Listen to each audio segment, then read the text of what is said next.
We have said it time and time again on this show. Donald Trump isn't running for president. He's running to escape accountability. He's running for president not to help our country, not to make it great again like he claims he can, but no, it's because he is running away from accountability and running away from jail. And so as we get closer and closer to this election, we see Donald Trump becoming more and more deranged. And that is why it is so devastating for his campaign that he continues to do any sort of speaking engagement, whether that be a speech, whether it's a press conference, or in the instance of today, an interview with Ben Shapiro, what should be a softball interview, but Donald Trump's deranged brain somehow found a way to screw him over in it as he lost his mind, really stunning Ben Shapiro himself, who was just, again, trying to throw softballs at Trump, trying to help him in this interview, but he couldn't. It was so incredibly bad, and we are going to get into all of that. But before we do, if I could quickly ask you to leave a like on this video, and if you haven't already, to hit that subscribe button and become part of the community we are building on this channel. It really goes a long way. Now let's get into this first clip. In 3, 4, 5 days, this is the most dishonest newspaper. They are disgusting. But the radical left, the way they protect. Now, you could say, wow, that's pretty good the way they do it, but it's so dishonest. It's, we don't have a free press. We have a very, very corrupt, and, hence the name fake news. The problem with fake news is it's not strong enough. I think I get great credit for a wonderful name at the time, but it's worse than fake. It's corrupt. The press is corrupt. It's really bad in this country. It's really bad. And, the hard thing to understand, if you're driving a taxi or you're a lawyer or accountant or anything, you don't know. They write a story, you would assume it's true. You don't realize. When you're a newsmaker like I am, and you give them the story exactly as it is, and they write the story, and they make it exactly the opposite of what you've made it, you say you're fake news. But it is worse. It really is. The name fake news, I was very proud of it, but now it just isn't strong enough. It is just so corrupt. And I call it corrupt news. We're at a level now where it's absolutely corrupt. It's wrong. It's just so bad.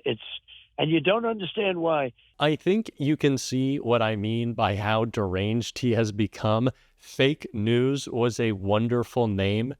Do you think you created both of those words? And then he started talking about taxi drivers and lawyers and corruption. He is so out of it. He is so full of anger. He is so full of rage. And it just continues to come out as that possible threat of imprisonment looms larger every day on Donald Trump. He is afraid of accountability. It's the reason we see him lash out. And it's the reason that he becomes even more crazed. And as Ben Shapiro is trying to help Donald Trump in this interview, it doesn't really do anything to get him where he wants to be, saying normal things, because he just can't. And right here is a perfect example of that. From Hurricane Helene, you've obviously been on the ground in places like Georgia during this. What are you hearing on the ground in North Carolina? Well, I was in North Carolina, and I got a pretty good dose because they asked me if I could help them with Elon Musk, who's a friend of mine and endorsed me. And I said, yeah, I think I can. What do you need? And they said, we need the Starlink, which is a big deal because they had no communication whatsoever. They said that there was just no FEMA. You virtually don't see anybody from FEMA.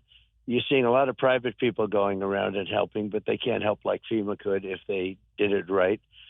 And they're very upset with what's happening with the federal government, as you probably have also heard. It's pretty sad, actually. Ben Shapiro is one of the many Trump stooges who has been doing everything they can to lie about the hurricane relief that Vice President Harris and President Biden, of course, are providing to states like North Carolina and Georgia. So Ben Shapiro trying to help Donald Trump lie about this hurricane relief, pretend President Biden and Vice President Harris aren't doing all they can, and Trump just pretty much rambles and gives a non-answer. And I'd like to give an actual answer for you. Hey, Donald, remember all the Republicans who voted against funding FEMA? Lauren Boebert, Byron Donalds, Marjorie Taylor Greene. Do you remember those people? Well, I do. So maybe we should be talking about them instead of lying about the response from the Biden-Harris administration. But of course, Donald Trump can't do that. And he had to lie about Kamala Harris some more in one of the strangest ways I've seen yet, right here.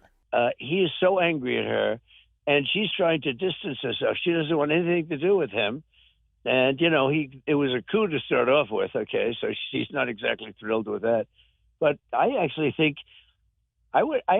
he'd be doing as well as her. Let's see what happens. We have to see how it rounds out.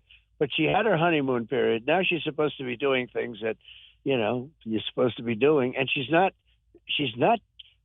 just doing a terrible job. And she's doing a terrible job in the storms, these hurricanes that are coming in, and they are big ones. And just totally missing in action and always doing the wrong interview at the wrong time.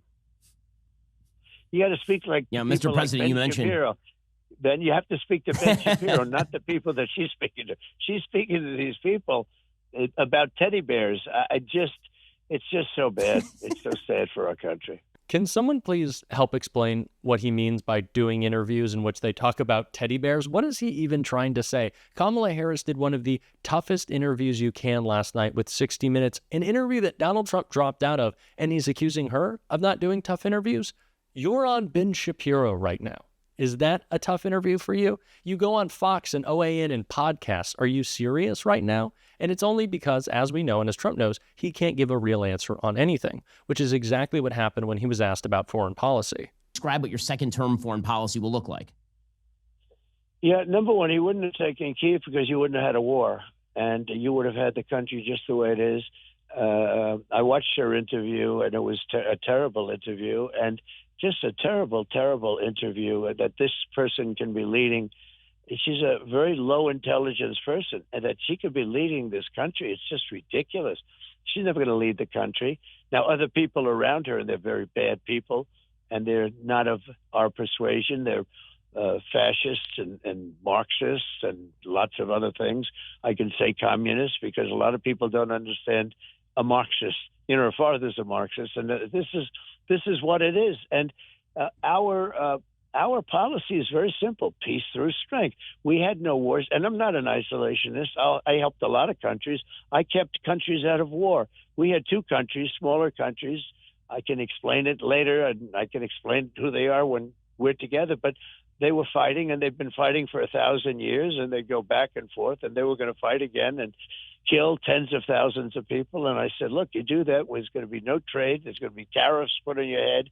There'll be no trade, and that's for both of them, et cetera, et cetera. And 2 days later, they call me up that they've made peace. I do these things. You can sort of see the confused and a little disturbed look on Ben Shapiro's face when Donald Trump talks about the war he prevented.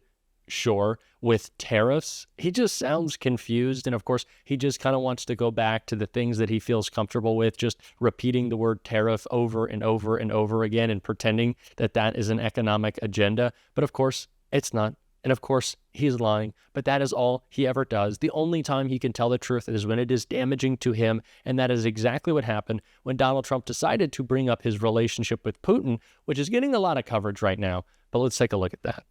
Kamala and these people say about Kyiv, and people call it Kiev and they call it Kyiv. I've always called it Kiev, and it depends on what part of the world you come from is what I finally figured out. But when she mentions that, she's wrong for a different reason. Russia and Putin never would have attacked Ukraine ever when I was there. And I talked about it, and it was the apple of his eye. I got along with him very well, which is a good thing, not a bad thing. You know, a lot of people think that's a bad thing. No, that's a great thing. But he never would have attacked under any circumstances. Number one, the oil prices were much lower when I was president, so he didn't have the money to attack. At $40 a barrel, he couldn't attack. At $80, $90, and $100 a barrel, he made a lot of money. So, you know, that. But it's not even that reason. That was a real reason, but it's not that reason. The reason he wouldn't have attacked was because of me. So it shouldn't be a shock to any of us that Donald Trump wants to talk about how much he loves Vladimir Putin. It was recently revealed today in excerpts from a new book from Bob Woodward that Donald Trump has spoken to Vladimir Putin at least 7 times since leaving the White House. The details of those calls not yet known yet, but I think we can infer what Donald Trump, who is outspoken critic of aiding Ukraine, supporting our allies, I think we know what him and Putin were talking about. It's not going to be a shock when that information comes out, but certainly not something that makes me feel good when Trump is talking about how much Putin loves him, or another dictator that Donald Trump always loves when praises him that we saw right here. Viktor Orban, a tough guy, smart guy, runs, as you know, he runs Hungary. And he made the statement that if Trump comes back, everything will be settled. What type of voter is thinking, I really like Kamala Harris, but she hasn't been praised by Viktor Orban yet.